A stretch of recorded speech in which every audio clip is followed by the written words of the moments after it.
पर कितना था, तुम बाहर भागे थे, मैं अंदर भागा था।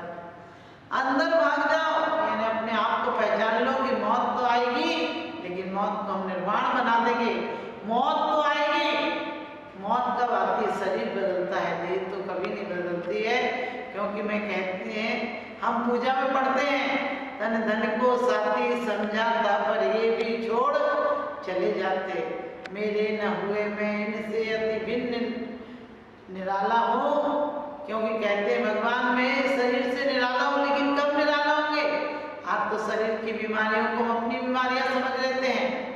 कभी बुखार आता है और बुखार आने वाला व्यक्ति ये सोच ले कि मैं बुखार आ गया तो ठंडे पानी से नहा लूं, तो बुखार बढ़ेगा नहीं। बुखार आप सोचते हैं बढ़ेगा नहीं, बुखार बढ़ेगा, घटेगा नहीं।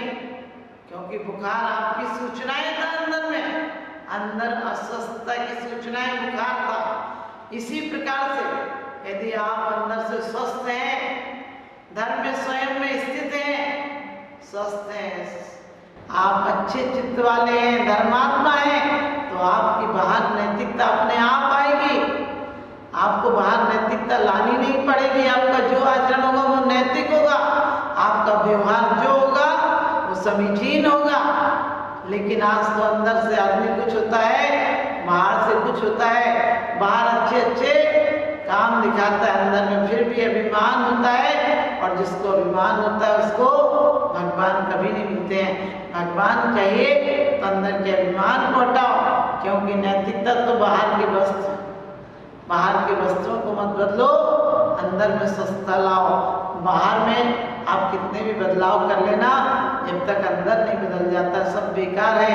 और अंदर बदलने के लिए एक बार सोचो कि हमारा स्वरूप भी परमात्मा की तरह है। हम कभी भी हाथ से अभिवादन करते हैं, हाथ से दोनों हाथ जब मिलते हैं तो बाएं हाथ की तरफ दाहिना मस्तिष्क है और दाहिने हाथ की तरफ बायां मस्तिष्क है, यानी दोनों मस्तिष्क मिल जाते हैं। और हमारे दोनों मस्तिष्क जब मिलते हैं तो धर्म और विज्ञान और कला और काव्य आता है, संगीत आता है। पश्चिम में एक हाथ मिलाने की परंपरा है, एक हाथ मिलाने की परंपरा में कोई चीज नहीं गिरा सकती है।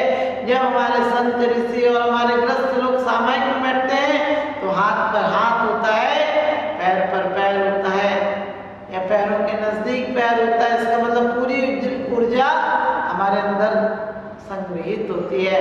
तो हम अपनी अच्छी परंपराओं को लाएं, अच्छी परंपराओं को चलाएं कि हमारे अंदर जो कुछ हो वह ऐसा हो कि स्वयं को भी आनंद देने वाला हो। हम लोग एक हाथ की परंपरा में लाते हैं, उससे सिर्फ विज्ञान का जन्म होता है, तर्क का जन्म होता है, गणित का जन्म होता है, लेकिन भावों में आह्लाद नहीं आता है। आज हम अपने बच्चों को कोई नैतिक बातें पढ़ा देते हैं सिर्फ, लेकिन धार्मिक होने से बचा लेते हैं। धर्म हमारे अंदर पैदा होना चाहिए।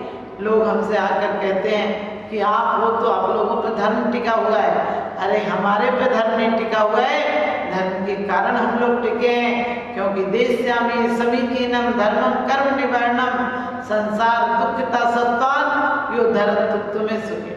धर्म की परिभाषा बता दी हमारे आचार्यों ने, कह दिया मैं उस धर्म को कहूँगा देश्यामि समीचीनम धर्मम कर्म निवारणम। धर्म हर कर्म को, कर्मों को हटाकर धर्म मोक्ष में स्थायी सुख में प्राप्त करा देता है। लेकिन हमारा धर्म कैसा है? अगरबत्ती भी जलती है तो कम से कम 1 घंटा अपने कमरे में सुगंध छोड़ जाती है, लेकिन आदमी घंटे भर पूजा करके आता है और उससे आप एक शब्द बुरा कह दो, बाहर ही आकर हमसे झगड़ा करने लगेगा। मंदिर में सिर्फ इसलिए नहीं करता है कि लोग क्या कहेंगे, वो भी उसका अभिमान है, वरना उसे मौका मिले तो मंदिर में भी झगड़ा कर ले। लेकिन मंदिर के बाहर आते ही उसका असली रूप समझ में आ जाता है, इसका मतलब कि वो अभी धार्मिक नहीं है। ऐसा कभी नहीं होता है कि गंगा काशी के घाट पर आकर पवित्र हो जाए और आगे पीछे अपवित्र हो। अरे गंगा तो पवित्र है। और गंगा क्यों पवित्र है? क्योंकि भागीरथ के जैसे त्यागी के मस्तक पर होकर गुजरी है। कोई भी व्यक्ति अपने आप को जब लगा देगा सेवा परोपकार में, तो उसी दिन से वह पावन हो जाएगा। उसी दिन से वह व्यक्ति सदाचारी हो जाएगा। उसी दिन से उसका उत्थान शुरू हो जाएगा। लोग कहते हैं कि गंगा पावन है, गंगा पावन है और थी और रहेगी। आप गंगा को अपवित्र नहीं कर सकते। आप अपने आप को, गंगा तो पवित्र थी, इसी प्रकार से आत्मा को आप अपवित्र नहीं कर सकते हैं। आपकी प्रवृत्तियां गलत हो सकती हैं, आप सुसुप्त हो सकते हैं, आपको कोई जगाए तो बड़ा क्रोध आता है। इसी प्रकार से आपसे यदि कोई अच्छी बातें करना चाहे तो आप नहीं करना चाहते हो। आदमी घर पे जाकर अखबार पढ़ने लगता है, अखबार पढ़ने लगता है, इसका मतलब वो झगड़े से बचने लगता है, लेकिन झगड़े से नहीं बच रहा है, वो जबरदस्ती जबरन बच रहा है कि अभी बोलो, अभी कोई फरमाइश पत्नी कर देगी या कोई खर्चा बता देगी, इसलिए भागा भागा सा रहता है। अरे जीवन में जब धर्म आ जाएगा तो हमारे धर्म ने तो विपरीत परिस्थितियों को समीचीन कर दिया, अभिशापों को वरदान बना दिया। मनोवती के सास ससुर ने निकलवा दिया था, तब भी मनोवती जब पता चला कि वो दर बदर हो रहे हैं, हमारे यहाँ नौकरी करने आए हैं, तो मनोवती कहती है कि आप उन्हें बुला लो, क्योंकि वो हमारे पूज्य पुरुष हैं। पति कहता है कि तुम्हें उन्हें बहुत कष्ट दिए हैं, पहली बार से दूसरी बार नहीं आने दिया और मुझे निकाल दिया। आज वो भटकते भटकते आए हैं तो आज मैं जो चाहूँ सजा दे दूँ, लेकिन नहीं, नारी के अंदर क्षमता होती है, गंभीरता होती है, समर्पण होता है, मृदुता होती है, कोमलता होती है। नर भले ही अपनी मर्यादा को खो दे, नारी को नहीं खोना चाहिए। और मनोवती उसी का परिचय देती है, कहती है आप ऐसा मत कहो, वो हमारे पूज्य पुरुष थे, जो कुछ हुआ वो हमारे कर्मों से हुआ और आप उनको दोष मत दो और आप उन्हें ससम्मान लाओ। हम राजसी वेशभूषा भिजवाते हैं और उन्हें कल लेने जाएंगे और लेकर आएंगे। ध्यान रखना, ऐसी होती है नारियों की विशेषता। और मनोवती सारे टूटे हुए परिवार को जोड़ देती है, जो गिर गए थे उन्हें उठा लेती है। आज की नारी तो बात बात में अपनी फरमाइशों की लिस्ट रख देती है, यदि पूरी होती है तो बात करती है, वरना पति से भी बात करना बंद कर देती है। हम नैतिकता की बातें करते रहेंगे तो वास्तव में हमारा समाज एक आदर्श समाज नहीं हो पाएगा। हम अपने अंदर धर्म लाएं ताकि नैतिकता उसकी सुगंध हो जाए, नैतिकता उसका सुवास हो जाए। हमने जीवन में अपने घाव खुद किए, किसी दूसरों ने हमें घाव नहीं किए। हमारे नजरिया ने, हमारे सोच ने, हमारे चिंतन ने, हमारी अतृप्त वासनाओं ने हमारे घाव किए हैं। क्योंकि आपने देखा होगा, जब आप खुशी होते हैं, सुखी होते तो पूरा दिन अच्छा नजर आता है, हर दिन आपको त्योहार नजर आता है। एक दिन त्योहार मत बनाओ, तुम्हारे हर दिन त्योहार हो जाए। अरे एक आध दिन तो त्योहार वो बनाते हैं जिनको जीवन में रोटी खाने नहीं मिलती है। इसीलिए आपने देखा होगा, गरीबों का त्योहार खाने का त्योहार होता है और अमीरों के त्योहार उपवास के त्योहार होते हैं। क्योंकि जो रोज खाता है वो उपवास के दिन भूखे रह लेता है, भूख का आनंद ले लेता है, और जो जिसे खाने नहीं मिलता है वो अपने त्योहारों पर पूरा पकवान बनाकर अपनी इच्छाओं को तृप्त कर लेता है। लेकिन ध्यान रखना, एक इच्छाएं कभी तृप्त नहीं होती हैं। तो हम अपने अंदर से ऐसी प्रवृत्ति लाएं कि हर कार्य धर्म हो जाए, हमारा हर कार्य धर्म हो जाए और हम अपने अंदर सात्विक प्रवृत्तियों को लाए नहीं। हमें स्वभाव समझ में नजर आए कि हमने इतना परिग्रह, इतनी हिंसा, इतनी झूठ, चोरी, कुशील परिग्रह किस लिए कर रखे हैं। हमने धर्म की बातें पत्थरों पर खुदवा दी हैं, हमने धर्म के शास्त्र लिखवा दिए हैं, लेकिन जब तक आदमी अंदर नहीं उतरेगा तब तक उसके अंदर धर्म नहीं आ सकता है। तो अपने धर्म को लाना है, अपने धर्म को प्रगति में लाना है, धर्म को से जीवन को ऊंचा उठाना है। और एक बार ही मिलता है जीवन, तो हम अपने जीवन को महान बनाएंगे, अपने जीवन को पतित से पावन बनाएंगे। हम एक दिन स्वयं परमात्मा बन जाएंगे। हम परमात्मा की उपासना करते नहीं मर जाएंगे, हम परमात्मा की आराधना सच्चे दिल से करेंगे, उनके गुणों को अपने अंदर लाएंगे। तो हम भी एक दिन गुण ग्रहण का भाव रहे, नित्य दृष्टि न दोषों पर जावे। किसी के ऐप को तू वे न काम मत कर, किसी के ऐप को तू वे न काम मत कर, ऊपर वाला हिसाब करेगा तो हिसाब मत कर, भले ही मैं बुरा सही, लेकिन तू अपनी नजरें तो खराब मत कर, तू अपनी नजरें तो खराब मत कर। हमारा नजरिया अच्छा होना चाहिए। इन्हीं शुभभावनाओं के साथ आप लोगों का नजरिया बहुत अच्छा बने और आप इसी जन्म से, अभी से परिवारों में जितनी भी सुविधाएं ले आओगे तब तक सुखी नहीं बनेगा परिवार।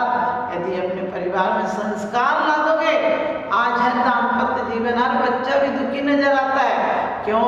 क्योंकि पहले 8 साल का बच्चा, 3-4 साल का बच्चा छोटे छोटे काम कर देता था, ये चीज उठा के लिया, दरवाजा बंद करा, ये उसको दिया, ऐसा करता था। वो प्रेम के संस्कार होते थे।